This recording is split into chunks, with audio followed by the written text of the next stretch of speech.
이렇게 멋진 오케스트라가 있는 교회 아마 흔치 않을 뿐만 아니라 충청합회에서 최초인 것 같습니다. 물론 뭐 악기를 통해서 하나님께 영광 돌리는 교회는 많지만 어린 아이들이 이렇게 멋있게 하나님께 찬양하는 모습을 보니 하나님께서 얼마나 기뻐하실까요? 정말 축복받은 교회 세종행복교회가 아닌가 싶습니다. 우리 어르신들 그렇죠? 우리 어린아이들이 잘 커서 교회 훌륭한 지도자들이 되기를 간절히 고대하는 마음으로 그렇게 기도하시고 또 지도해 주시기를 부탁을 드리겠습니다. 제가 어제 말씀드린 것처럼 영향력 있는 그리스도인은 어떤 사람이 영향력 있는 그리스도인이 된다고요?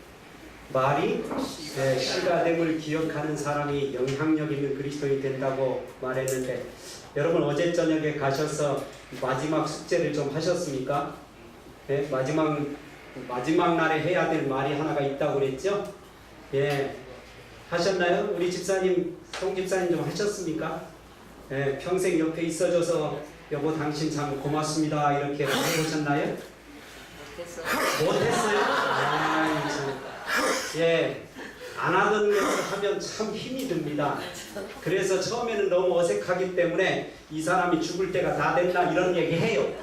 그런데 조금 시간이 지나서 여러 번 듣다 보면 가슴 속에서부터 예뻐지기 시작합니다.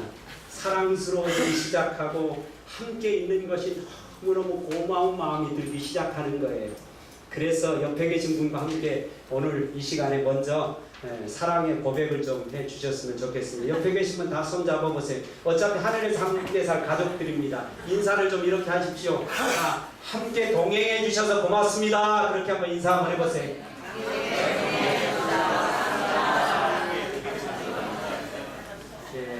험난한 세상, 거친 세상, 메마른 세상, 정말 때때로 눈물 나는 세상 아닙니까? 그런데 하늘 가는 길동무로 옆에서 동행해주는 우리 형제들이 있기 때문에 힘이 나는 것 아닙니까?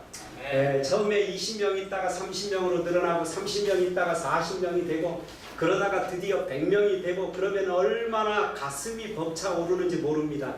그러다가 300여 명의 성도들 앞에서 목사가 서가지고 이렇게 설교를 하게 될 때 가슴이 뭉클한지 알 길이 없습니다. 왜 그럴까요?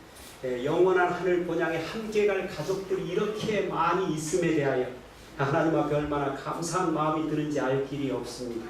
여러분 때때로 눈물 나는 일 많은 세상에서 힘들고 어려울 때에 이렇게 옆에 있는 형제들이 함께 손붙잡고 기도하고 격려하고 용기 주는 이런 좋은 형제들을 주신 하나님 너무 감사해서 하나님께도 사랑을 고백해야 되겠지만 믿음의 형제들에게 날마다 사랑 남긴 말로 고백하셔서 그 말이 뭐가 되어 씨가 되어서 우리 집사님 하늘나라 가지 않는다면 저 하늘나라 갈 아무런 의미가 없어요. 우리 장로님 꼭 하늘나라 가셔야 제가 그 하늘나라 옆집에 제가 갈 마음이 생겨요. 이런 마음으로 그래서 이 장소가 천국을 연습하고 훈련하는 그런 장소가 된다면 하늘 천사가 방문하기를 좋아하고 주님께서 얼마나 기뻐하시겠습니까? 그런 놀라운 축복을 누리도록 그래서 영향력 있는 그리스도인으로 삶을 살아가시도록 여러분 지금부터라도 사랑을 고백하시고 정말 마음에 은혜가 가득 머금은 그런 말들만을 매 순간마다 나누셔서 여러분의 삶의 인격이 예수 그리스도의 향기나는 품성으로 바뀌어지는 기적을 우리 모두가 함께 경험하게 되시기를 간절히 바랍니다. 저는 이 시간에 함께 나누고자 하는 말씀은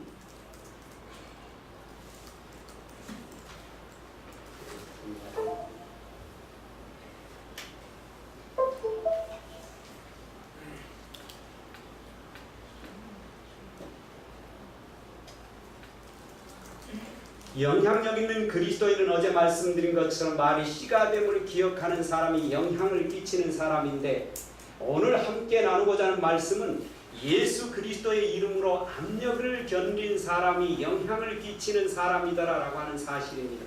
여러분 정말 그렇습니까? 성경 역사 속에 나타나 있는 위대한 인물들의 면면들을 한번 여러분 살펴보십시오. 거기 그냥 태어나서부터 줄기차게 그저 편안하게 순탄하게 올라갔던 사람들이 영향을 끼친 사람은 아무도 없습니다.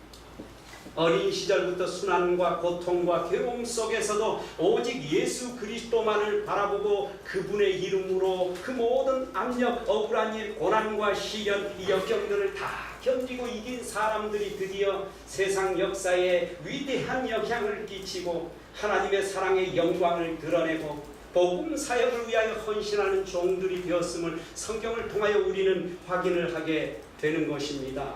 여러분 기억하십시오. 예수 이름으로 압력, 억울한 일을 견딘 사람이 뭘 한다고요? 영향을 끼치는 것입니다.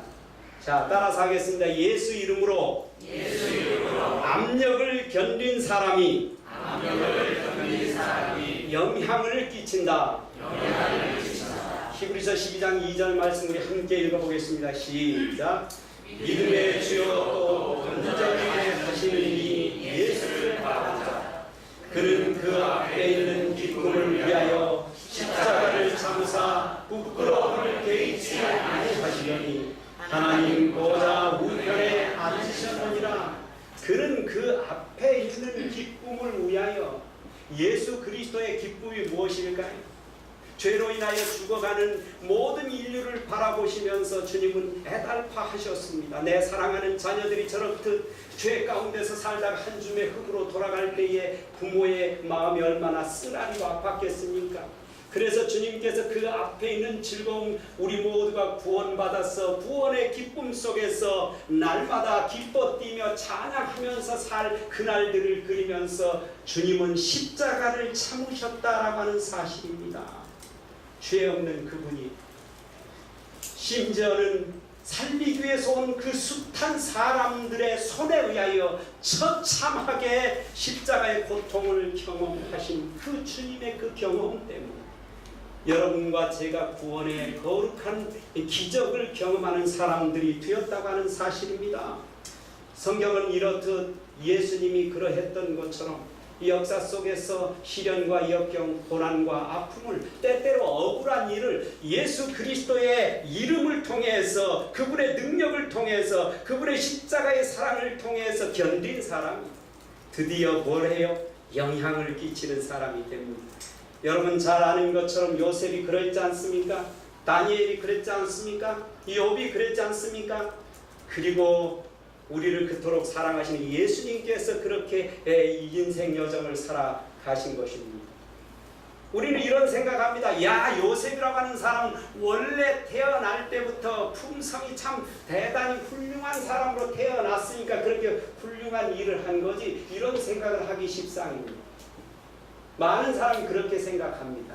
아무리 봐도 요셉은 나중에 보니까 흠이 없어. 그래서 부모를 통해서 좋은 성격과 성품을 타고나서 아마 그렇게 훌륭한 사람으로서 일한 것이겠지, 그렇게 생각을 하는 경향이 있지요.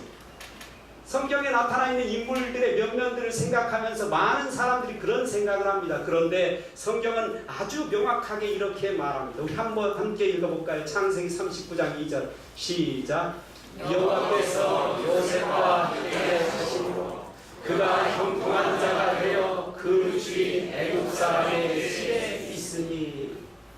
요셉이라고 하는 사람이 형제들의 손에 팔려서 노예로 애굽으로 팔려갔습니다. 억울한 일 당했어요. 너무 고통스러웠을 거예요. 어쩌면 저럴 수가 있나? 피를 나는 형제가 어떻게 나를 팔을 수가 있는가? 정말 억울함에 분노를 해도 시원찮을 거예요. 이를 득득 깔면서 언제 내가 원수 안 갚나 봐라, 이렇게 생각하면서 보낼 수 있는 시간이었을 거예요. 그런데 그 옆에는 누가 계셨다고요? 하나님이 계셨다. 여호와 하나님께서 요셉과 함께 하시므로 그가 어떤 자가 되었다? 형통한 자가 되었다. 그것입니다.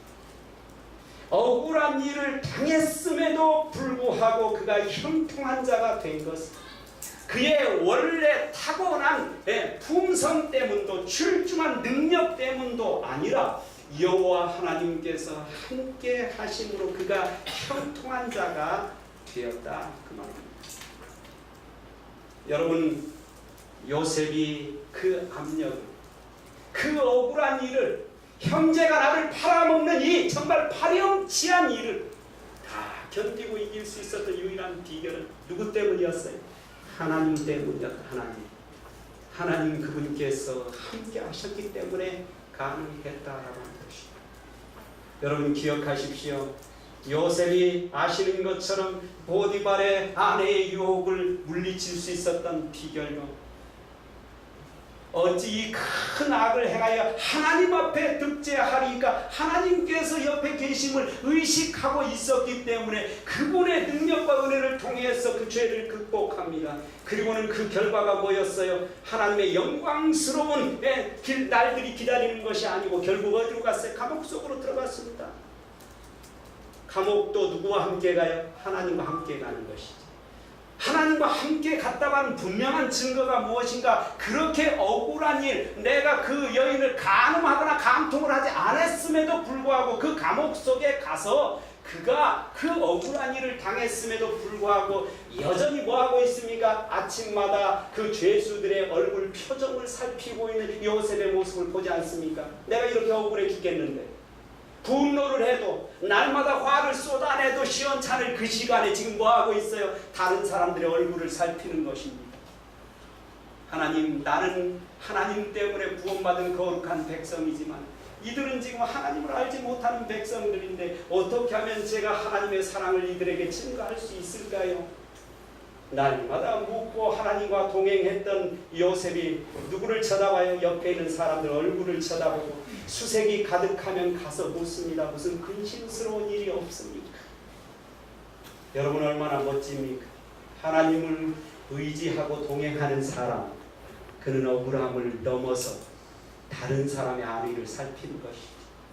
그 결과 여러분 아시는 것처럼 드디어 하나님께서 그 애굽에서 형통한 자가 되게 하셔서 어디가 총리 대신에 올리시고 수많은 사람들이 기근으로 다 죽어갈 때 드디어 요셉을 통해서 생명을 보존하시는 하나님의 놀라운 영광이 드러나지 않습니까? 억울한 일을 하나님 때문에 견딘 것. 여러분 때때로 교회 일을 하다가 억울한 일 당해요? 예, 당합니다. 죽게 일했는데 인정을 해주지 않아요. 오히려 뭐예요? 후사리를 줘요. 그래서 내가 기분이 나빠요. 그러면 자신도 모르는 사이에 무슨 생각이 들어요? 내가 이거 하나 봐. 더 이상은 내가 안 한다. 나 그 집사님 보고 일 안 해? 이런 생각 들잖아요. 그때 예수님은 십자가도 참으셨는데, 그때 요셉은 형제들의 배신도 참았는데, 누구 때문에? 하나님의 능력과 은혜 때문에 참았는데, 하나님 저도 그 억울한 일을 넉넉히 참을 힘을 주님의 십자가의 은혜 안에서 발견하고 경험하도록 도와주시옵소서.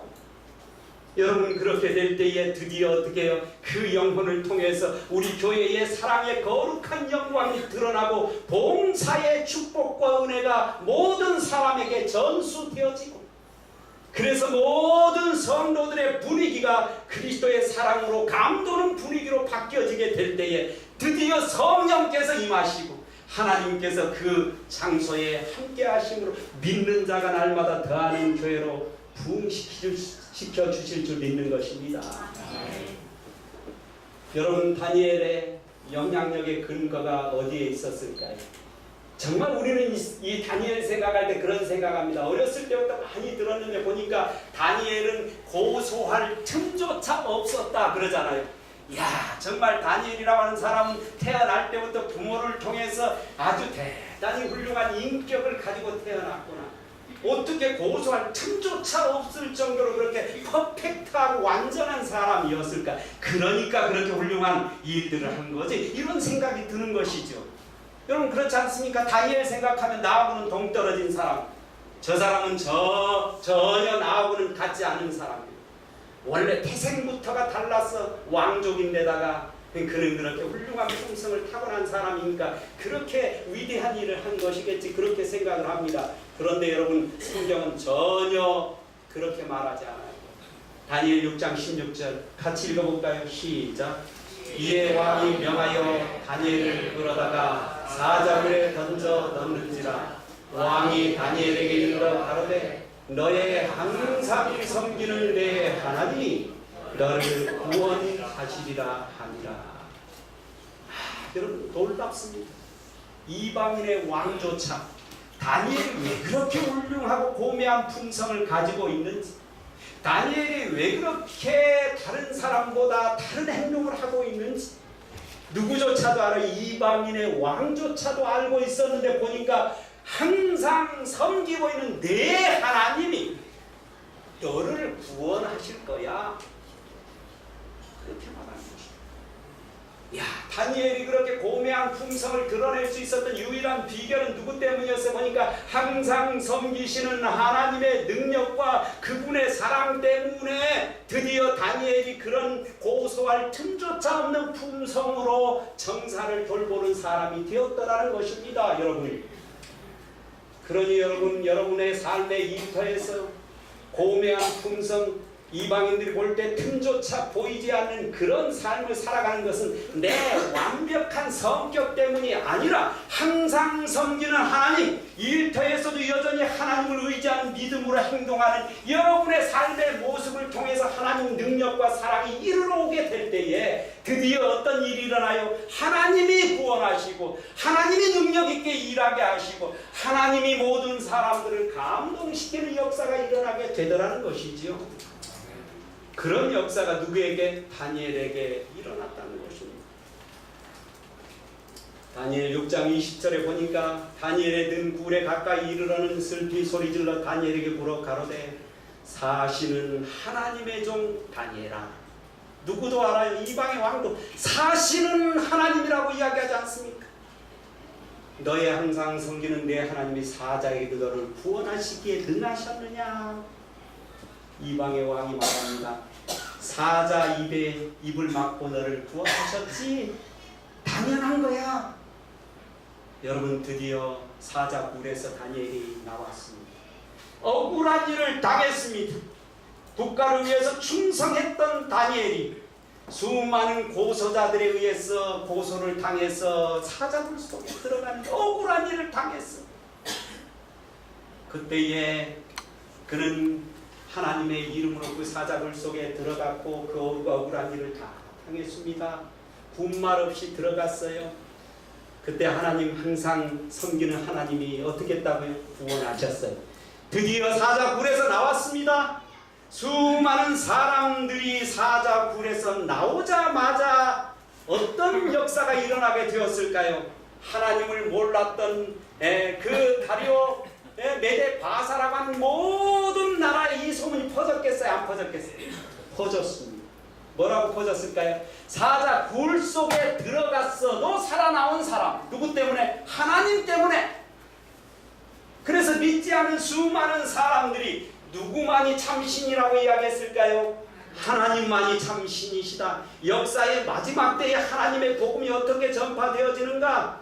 억울한 일을 당하는 진리의 남은 자손이 예수 그리스도의 이름으로 여전히 하나님의 영광을 위하여 사자굴 속에 들어가는 억울함도 다 감당하고자 하는 믿음이 있을 때에 하나님은 그 굴 속에서 사자의 입을 막으시고 드디어 그 굴 속에서 나오게 구원하게 하심으로 그 순간 모든 메데파사 전역의 사람들이 야, 보니까 다니엘이 사자 굴 속에 들어갔는데 살아나왔다.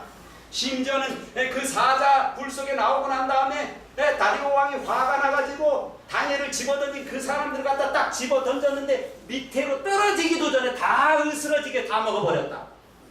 예? 그런 엄청난 역사가 일어났다. 그러니 유일한 신은 누구시다? 하나님이시다. 우리 하나님 믿어야 되지 않겠니? 메데 바사 나라에 영광의 복음이 한순간에 전파되는 거룩한 역사가 일어나게 되었던 것입니다. 오늘 여러분 가정에서 때때로 억울한 일 당할 수 있어요. 믿지 않는 남편이 여러분을 힘들게 할 수 있어요. 그 순간이야말로 드디어 뭐예요? 하나님께서 역사하셔서 당신의 영광을 드러낼 순간이 왔구나 하는 사실을 잊지 마셔야 합니다. 여러분 아시는 것처럼 어떤 분은 그랬다는 거 아닙니까? 날마다 교회를 나갔더니 남편이 얼마나 싫어하는지요. 어느 정도로 싫어했는가. 술 먹고 와가지고는 너무 화가 나서 너 교회 나가. 앞으로 교회 나가면 너 내가 가만 안 둘 거야. 그래가지고는 구두를 벗어가지고는 탁 집어 던졌는데 여기 정수리에 정확하게 맞았다는 거 아닙니까? 피가 철철 나는데 술 채가지고 이 사람이 말이야 제정신이 아니어서 감지를 못하고 그냥 잠들어 버렸어. 아내는 이 철철 나는 이 피를 먹게 하고는 그리고는 하나님께 간절한 마음으로 그 남편을 위해서 기도를 하고 잠이 들어. 그리고는 그 다음날 아침 일찍 일어나서 하나님께 간절한 마음으로 그 남편을 위해서 기도하고 그리고는 어떻게 했다고요? 그 던졌던 구두를 반짝반짝하게 닦아놨다는 거 아닙니까? 아침에 일어나서 눈을 뜨고 남편이 밥 먹고 나가려고 보니 그 구두가 반짝반짝 빛나는데 어제 저녁에 어렴풋이 사건이 생각나는 겁니다. 내가 분명히 아내한테 집어 던졌는데 정수리가 맞아서 피가 나는 것 같았는데 그 생각이 딱 나는데 보니까 뭐가 있어요? 구두가 있는 거 아닙니까? 야, 도대체 그렇게 터지고도 빛나게 구두를 닦고는 저 여자가 다니는 교회는 도대체 어떤 교회냐? 그래서 여보 내가 이번 주에 한번 교회 한번 가볼게. 도대체 어떤 교회가 한번 보고 싶어. 그래서 교회 나왔다가는 이 감동적인 이야기가 있지 않습니까? 억울한 일을 예수 그리스도의 사랑 때문에 견디고 이기면 이런 역사가 일어나는 것이죠. 아십니까? 교회에서도 억울한 일을 당하면 그걸 예수의 이름으로 나 같은 죄를 용서하신 십자가의 은혜 때문에 그 용서함 때문에 내가 그걸 견디면 어떻게 돼요? 우리 교회 모든 성도들이 나의 삶의 모습을 바라보면서 이렇게 고백할 겁니다. 내가 앞으로 집사님이 됐다면 저 우리 김 집사님 같은 삶을 좀 살고 싶어요. 그러면 이 교회가 어떻게 변화될지 여러분 기대가 되지 않습니까? 다니엘의 영향력의 근거는 본인의 원래 타고난 성격 때문이 아니었습니다. 항상 사시는 하나님께서 그를 사로잡고 있었고 그분의 전능하신 능력이 사자의 입을 막았고 그분의 전능하신 능력이 모든 사람을 사랑하는 원수조차도 사랑하는 마음을 허락했기 때문에 그가 그렇게 위대한 역사를 이루는 사람이 될 수가 있었던 것입니다. 여러분 욥은 어떻습니까? 욥 역시도 마찬가지인 것입니다. 욥이 그렇게 훌륭하고 위대한 역사를 이루었던 건 주신 자도 여호와시오 취하신 자도 여호와시오니 여호와 하나님을 의지하는 믿음 때문에 가능한 것입니다. 주님이 그의 영혼을 어떻게 했어요? 참고 이기도록 만든 거예요. 인간 본능으로 어떻게 이깁니까? 여러분 한번 생각해 보세요. 자기 자식 다 죽었어요. 재산 다 날라갔어요. 심지어는 사랑하는 아내가 뭐라고 저주하고 죽으래요. 하나님 저주하고 죽으랍니다. 여러분 그 정도가 되면 여러분 어떻게 인간적으로 참을 수가 있겠습니까? 솔직히 참습니까? 예?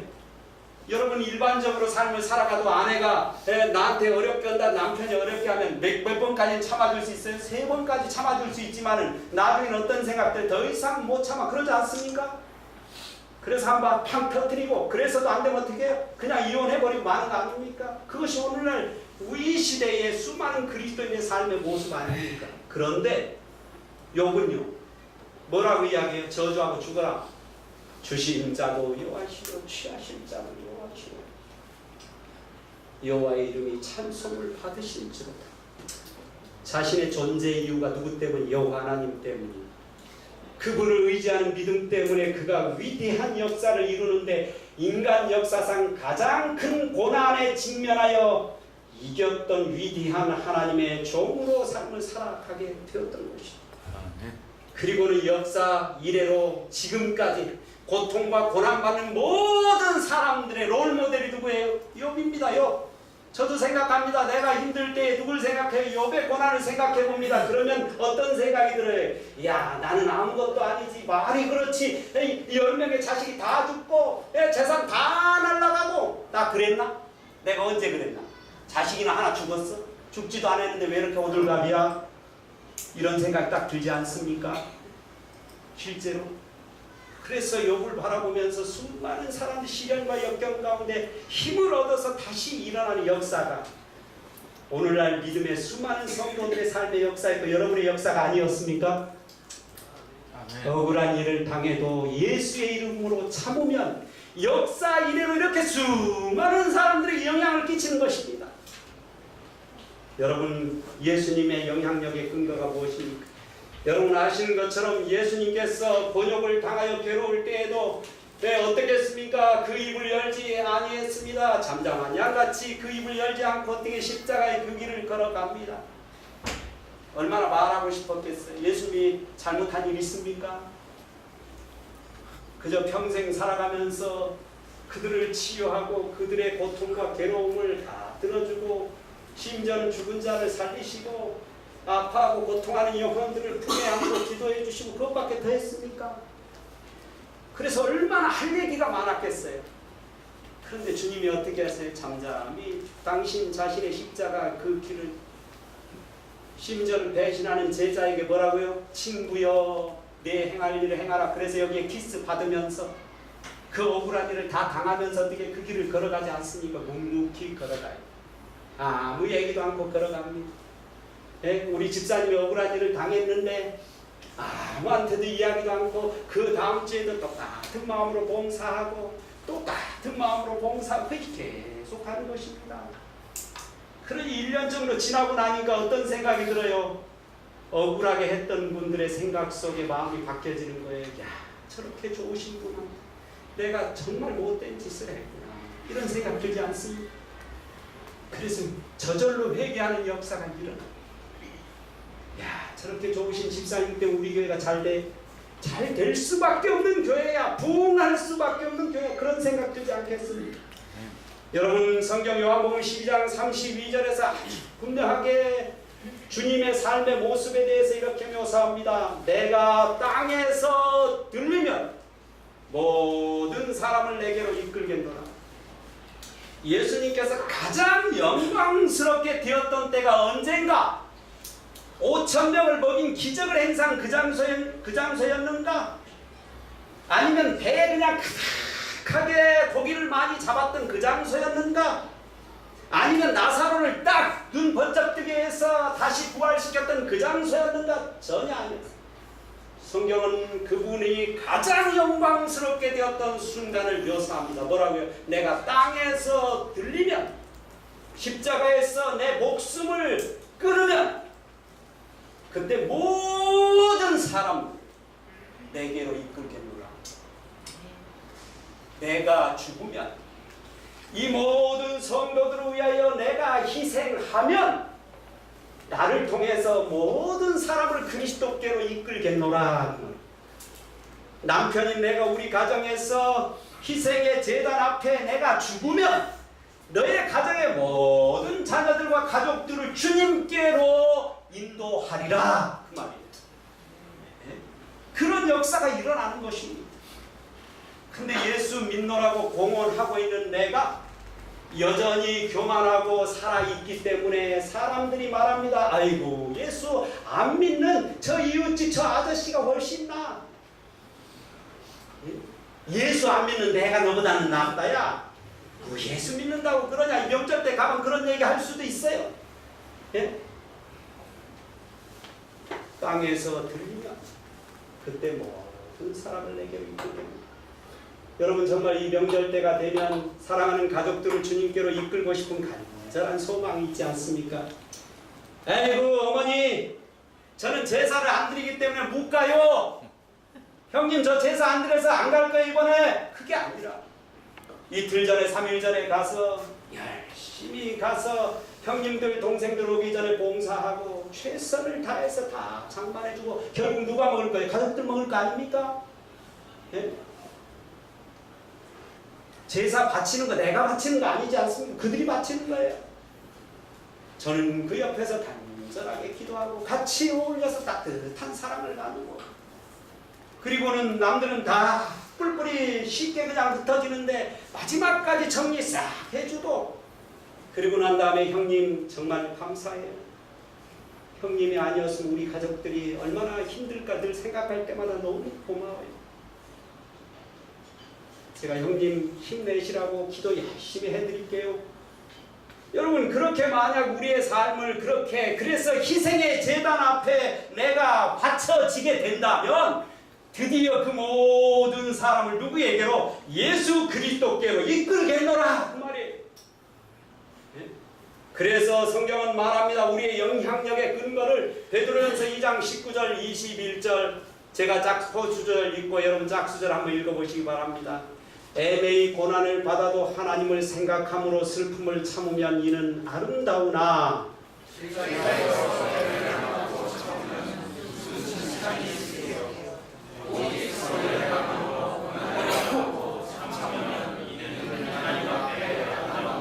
이를 위하여 너희가 부르심을 입었으니 그리스도도 너희를 위하여 고난을 받으사 너희에게 본을 끼쳐 그 자취를 따라오게 하려 하셨느니라. 여러분 매일 고난을 받을 수 있습니까? 받을 수 있어요. 예수 믿는다는 그 한 가지 사실 때문에 형제들로부터 따돌림 당할 수 있습니까? 있어요.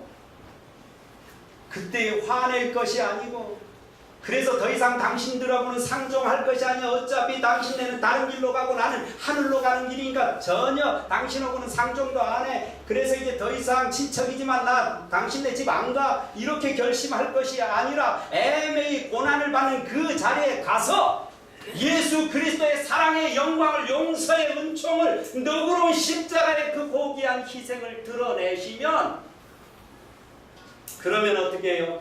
예수의 그 발자취를 따라가게 되면 반드시 주님께서 그들을 하나님의 거룩한 영광의 나라로 이끌어 줄 것이라고 말씀을 하고 계시는 것입니다. 여러분 그러니 때때로 애매히 고난을 당할 때 때때로 억울한 일을 당할 때 그때야말로 드디어 하나님께서 영광을 나를 통해서 드러날 때가 왔다라고 하는 사실을 기억하시고 하나님 넉넉히 주님의 십자가가 생각나서 이 모든 어려움들을 이기도록 힘을 허락해 주옵소서. 그렇게 기도하게 되시기 바랍니다. 왜 남자들이 군대 가서 있었던 얘기를 잘합니까? 무엇 때문입니까? 예? 아시는 것처럼 군대 지금이야 뭐 편하지만 군대 정말 힘들지 않습니까? 예. 얼마나 힘들으면 그쪽에다 오줌도 않는다고 하겠어요. 예. 그렇게 힘이 듭니다. 그렇죠. 그렇기 때문에 힘든 그 과정을 24개월 혹은 36개월을 다 헤치고 나갔기 때문에 할 얘기가 많아요. 그래서 만났다면 남자들은 군대 얘기합니다. 그렇죠. 그런데 만약에 그 군대를 이기지 못하고 탈영을 해버렸어요.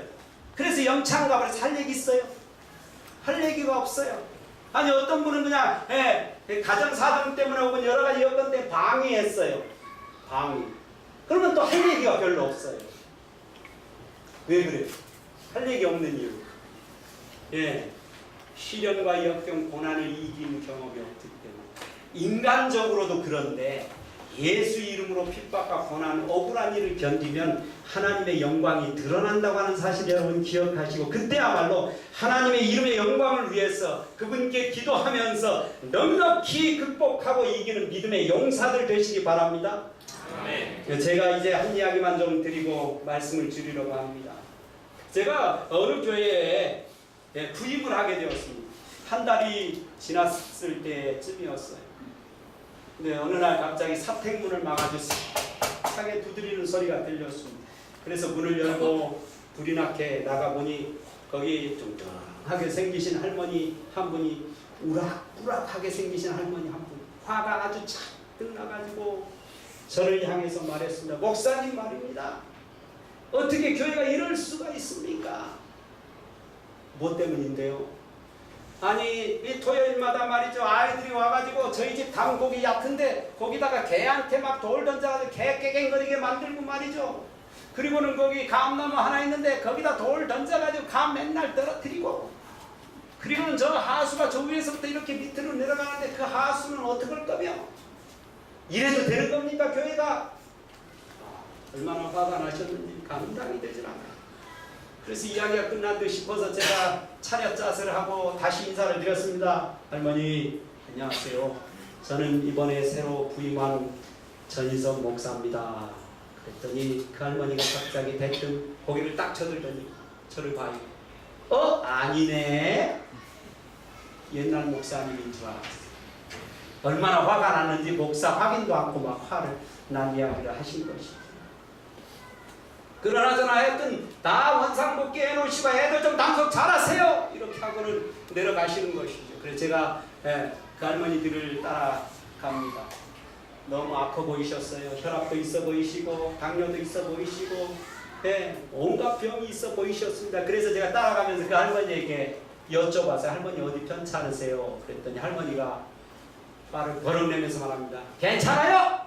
그렇게 하고는 그냥 확 내려가셨어요. 그래서 집에 들어와서 생각을 해봤습니다. 또 기도를 드려봤어요. 그러다가 이제 집회날이 돼서 장로님들 집사님들 오셨길래 제가 그 이야기를 드렸습니다. 그랬더니 이렇게 말씀을 하시대요. 목사님, 그분이 지금 이곳에서 산지 아주 오래됐습니다. 그저 한 귀로 듣고 한 귀로 흘러보내세요. 그분 원래 그런 분이십니다. 이해는 갔습니다. 오직 하면 우리 장로님들 집사님들이 저분을 저렇게 생각할까? 성격이 참 고약한 분이시니까 저러겠지. 이런 생각도 들었지만 한편으로는 가슴이 참 많이 아팠습니다. 왜요?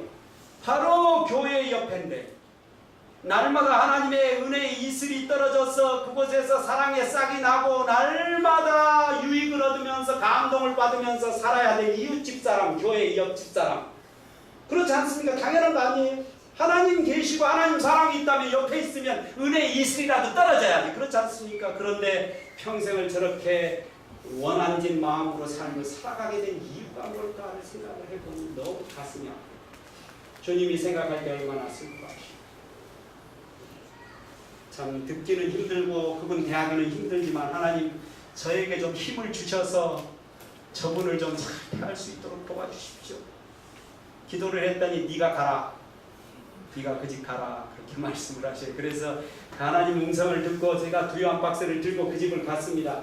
여러분 이렇게 두유 한 박스 들고 처음으로 방문하면 그 할머니가 기분 참 좋아가지고 어서 오세요 목사님 잘 오셨네 그럴 것 같습니까? 아니죠. 당연히 아주 까딱스럽게 대하셨습니다. 왜 오셨어요? 그렇죠. 아유, 할머니 그저 자식 같고 손자 같은데 제가 할머니를 잘 모실 테니까 저희하고 같이 친하게 지냈으면 좋겠습니다. 그랬더니 뭐라고 이야기할까요? 애들 단속이나 잘하고 잘하세요? 뭐라고 하겠어요? 화가 많이 날 테지. 잘 알겠습니다. 그리고는 놓고 왔습니다. 그리고 또 다시 기도하고 그리고는 다시 한두 주 후에 다시 또 갔습니다. 두유 한 박스 또 들고 갔더니 할머니가 어땠을까요? 조금 나은 것 같습니다. 조금 나아요. 조금. 많이 안 나아요. 조금 낫습니다. 세 번째 갔습니다. 그랬더니 이제 정말 조금 더 나아졌습니다. 그리고 나서 제 기억으로는 한 4번째 정도 갔을 때에 그분이 조금 마음이 열린 듯이 보였습니다. 그래서 제가 여쭤봤습니다. 할머니 자녀가 어떻게 되십니까? 그랬더니 이제 술술 자기 이야기가 시작되는데 남편이 나를 힘들게 한 이야기, 아들이 속색인 이야기, 그래서 병으로 완전히 내 몸이 똘똘 뭉쳐진 이야기, 5만 가지 이야기들을 다 털어놓으셨습니다. 너무 안 돼 보이셨습니다. 평생을 힘들게 살아오신 할머니십니다. 그래서 하나님께서 나 같은 죄인을 보내셨구나. 그 할머니의 아픔과 눈물을 치유하시려고 하나님께서 보내셨구나. 그게 분명했습니다. 그래서 제가 할머니께 말씀을 드렸습니다. 제가 예상했던 대로 당뇨, 고혈압이 아주 중하셨습니다. 할머니 저기 있잖아요. 저기 우리 요양원이 하나 있는데 거기 가면 당뇨, 고혈압 이거 2일도 아닙니다. 그러니 저랑 같이 거기 가시면 좋을 것 같은데요. 그랬더니 말합니다. 우리 남편이 보내주다니요. 절대로 우리 남편 안 보내줍니다. 그때 마침 남편이 들어오셨습니다. 그래서 제가 남편한테 이야기할게요. 그렇게 말씀드리고 남편한테 말씀을 드렸습니다. 여차여차해서 할머니 모시고 저 요양원에 가려고 그러는데 할아버지도 같이 가셔서 두 분이서 가서 상담하시고 그 환경을 다 보시고 그리고 난 다음에 판단을 하셔서 야 여기 있어야 되겠다 생각하면 할머니 두고 오시고 그렇지 않으면 저랑 같이 오시면 되니까 믿져야 본전 아닙니까? 그러니 내일 저랑 같이 거기 한번 가보시지요. 그렇게 이야기를 드렸어요. 그랬더니 그 아저씨가 성령의 역사 하심의 은총으로 말미암아 말이죠. 대뜸 대답을 하시는 겁니다. 한번 그래보죠. 뭐 믿자 본전인데 그렇게 말하는 것입니다. 그래서 드디어 그 할머니 할아버지를 모시고 그 요양원에 갔습니다. 가서 이제 원장님과 상담을 했습니다. 환경을 둘러봤습니다. 이제 가장 중요한 것은 언제? 점심시간이에요. 점심시간. 날마다 고기 먹고 술 먹고 그저 짜고 맵고 이렇게 드신 이분들이 과연 저 무염식 같은 저 음식을 좋아하실까? 거기를 통과해야 드디어 뭐 할 수 있는데 이 요양원에 머물 수 있는데 어떻게 하실까? 궁금한 마음에 티켓 끊어가지고 이제 들어갔습니다. 두 분 앞에 앉았습니다. 저도 앉았습니다. 제가 타다가 드렸지요. 푸성기 아주 이만큼에다 갖다 드렸습니다. 드디어 식사를 시작하는 것이죠. 저는 눈치만 보고 있습니다. 이분들이 어떻게 반응할까? 드디어 한 젓가락 두 젓가락 드시더니 할아버지가 이렇게 말씀하셨습니다. 야, 맛있다. 참 신기한 노릇이죠. 고기 먹던 사람이 갑자기 푸성기 먹으면서 맛있다 그렇게 이야기하는 것, 하나님의 기적이었습니다. 그래서 제가 여쭤봐서 밥 다 드시고 난 다음에 어떻게 하시겠습니까? 그랬더니 우리 둘이 다 남겠습니다 그렇게 이야기합니다. 그래서 저 혼자 왔습니다. 그리고는 이제 드디어 거기서 요양을 시작했습니다. 일주일에 한 번씩 성경 공부도 하고 전화도 하고 이렇게 지냈습니다. 한 달이 지났을 때에 어르신께서 전화를 걸어오셨습니다. 목사님, 왜요? 저희가요 침대 받기로 결심을 했는데요, 저는 말이죠 3대째 제사를 지내는 장손이라서 저는 침대 받기가 쉽지 않을 것 같고요, 제 아내부터 침대를 좀 주시면 좋겠습니다. 그렇게 연락이. 그래서 그 이영우 할머니가 침례를 받았습니다. 그리고는 교회로 돌아오셨습니다. 그의 가을이 되었습니다. 나무에 감을 아들한테 다 따라고 이야기했습니다. 그리고는 반을 뚝 잘라서 바구니에 담았습니다. 그것을 이고 우리 집 사택문을 두드렸습니다. 그렇게 매몰차게 했던 그분이 문을 열고는 말했습니다. 목사님, 이거 감 딴 건데 드셔보셔요. 기적. 그렇게 하나님을 의지하는 믿음으로 사시다가 주 안에서 잠드셨습니다. 사랑하는 성도 여러분, 예수 그리스도의 사랑의 이름으로 압력을 견디며 반드시 하나님께서 뭐하게 하셔요? 영향을 끼치게 하시는 것입니다. 영향. 성도 여러분, 그러니 때때로 교회에서 억울한 일 당하시더라도 왜 저 집사님 저럴까, 왜 저 장로님 저럴까가 아니라 그런 이유가 있겠지. 얼마나 힘이 드시면 저렇게 말씀하실까. 하나님, 저 장로님을 위해서, 저 집사님을 위해서 더 많이 기도하게 하옵소서. 그렇게 여러분 가정에서, 직장에서, 교회에서 그렇게 삶을 살아가신다면 하나님께서 드디어 영향을 끼치게 하시고 하나님 나라가 우리 가정에 이르러 오게 하시고 이 교회에 하나님 나라의 예고편을 펼쳐놓으시고, 그래서 오시는 분마다 야, 제7일 안식 예수 재림교 세종 행복교회야말로 진짜 진리에 남은 교회구나. 그러니 우리 그 교회로 가자. 그 역사가 일어날 것이고 천국 복음이 온 세상에 전파되면 그제야 끝이 와서 드디어 예수님과 더불어서 하늘 유리바닷가에 그 식탁에 둘러앉게 될 것입니다. 그런 놀라운 축복과 은혜를 우리 모든 세종 행복교회 식구들이 함께 경험하면서 복있게 신앙생활하게 되시기를 간절히 바라면서 말씀을 마치겠습니다. 아멘.